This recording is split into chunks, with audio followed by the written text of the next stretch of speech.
Dune Awakening's Chapter 3 update is fast approaching in Q1 of 2026, and though it promises to bring the long-awaited endgame revamp, Season Pass holders will also be getting a new DLC pack, Raiders of the Broken Lands. There's not been much news about exactly what this entails yet, so let's see if we can find out exactly what's coming in Dune's next DLC.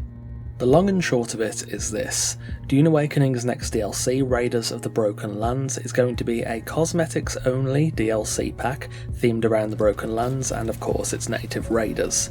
As it's a cosmetic DLC, it won't include a side story like Lost Harvest did, but will instead likely focus on weapon skins, armor skins, maybe a building set, decorations and so on. This will be similar to Wildlife of Arrakis, the launch DLC, which was also a cosmetic-only pack. It goes without saying, but hopefully it's a bit better than Wildlife of Arrakis. That DLC set was a bit disappointing with its very small and sole focus on statues. So, knowing the basic details, what exactly are the Broken Lands? As of right now, the Broken Lands aren't accessible in-game, but they do exist in the books, and are specifically name-dropped in Dune and Children of Dune. Dune from 1965 simply says that Carthage is 200 kilometers northeast across the Broken Lands from Arrakeen. Children of Dune says the following: "Things are in deep unrest here. Raiders from the Broken Lands breached the Qanats at Kaga Basin and spilled all their waters into the sands." They're also mentioned in the Dune Adventures in the Imperium core rulebook, where the Broken Lands are said to lie between Arrakeen and Carthage, used by the Harkonnen as a natural defence against on-foot incursions towards their city. That being said, it seems the Broken Lands aren't under the control of the Harkonnen or the Atreides. The area is far too perilous for foot patrols, and the Harkonnen instead use them as a natural barrier between them and Arrakeen, allowing them to easily track any incoming Thopters. It definitely doesn't sound like either side has any meaningful foothold in these shattered lands. So, who would live in a land not controlled by either side? That seems like a simple answer. Fremen, smugglers, outlaws, or a mixture of all three. The Broken Lands are likely even harsher than some of the surrounding parts of Arrakis. The Harkonnens believe that foot travel within the Broken Lands is nearly impossible, so those who live there would need a deep, pretty much native knowledge of the area, the perfect fit for smugglers, outlaws and Fremen. Of course, the Fremen in-game are conspicuously absent from Haga Basin, but perhaps small vestiges may have avoided the Sardaukar Purge by hiding in the Broken Lands. That being said, the DLC does seem to focus on raiders, which we can assume would mostly be the outlaws, possibly some rogue Fremen. With that being said, what form would their cosmetics take? That question is definitely a bit harder to work out. As far as I can tell from the books, there's no actual real description of these raiders, though I think it is likely a fusion of Fremen, outlaws, and possibly some smugglers too, but again, because of how little canonical information there is, this is all going to have to be assumptions and logical conclusions. In terms of armour, I think a stillsuit variant or two is very possible. It seems like a safe bet, especially for factions like raiders that live outside of regular civilization, and of course stillsuits are just essential for desert life.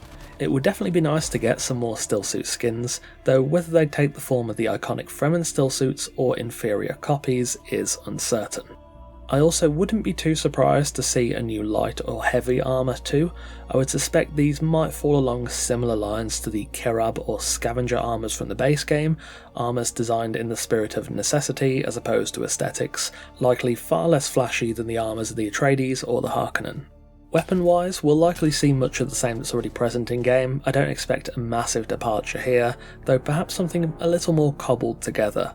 The frame blade might be a good baseline for that ideal, something created from what's available as opposed to something finely crafted on a specialised workbench.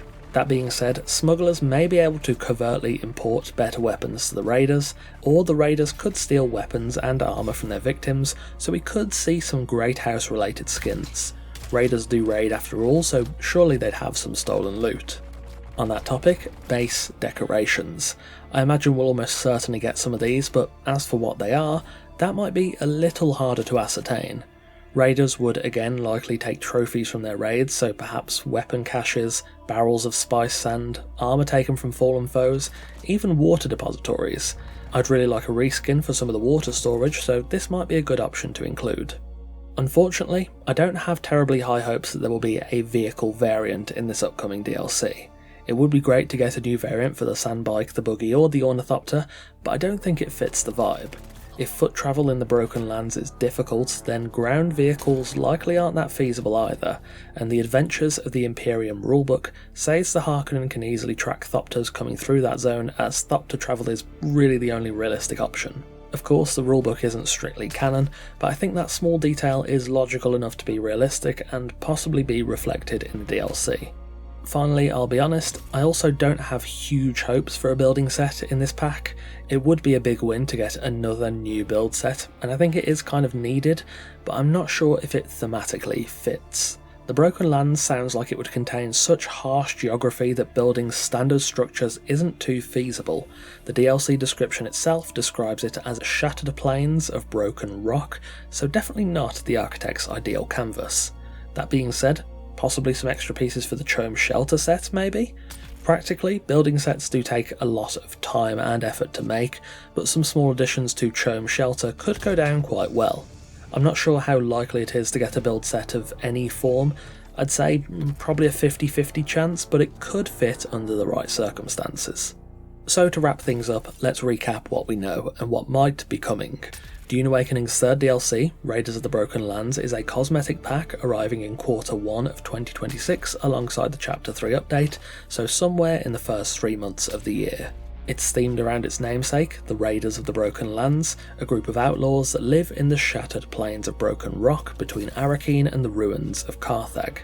These raiders are likely made up of rogue Fremen and outlaws, possibly some smugglers too, as it's logical for all three groups to survive in this area, owing to how it's regarded as nearly impossible to traverse this zone on foot. In terms of what the DLC will bring, as a cosmetics only pack, there are quite a few options.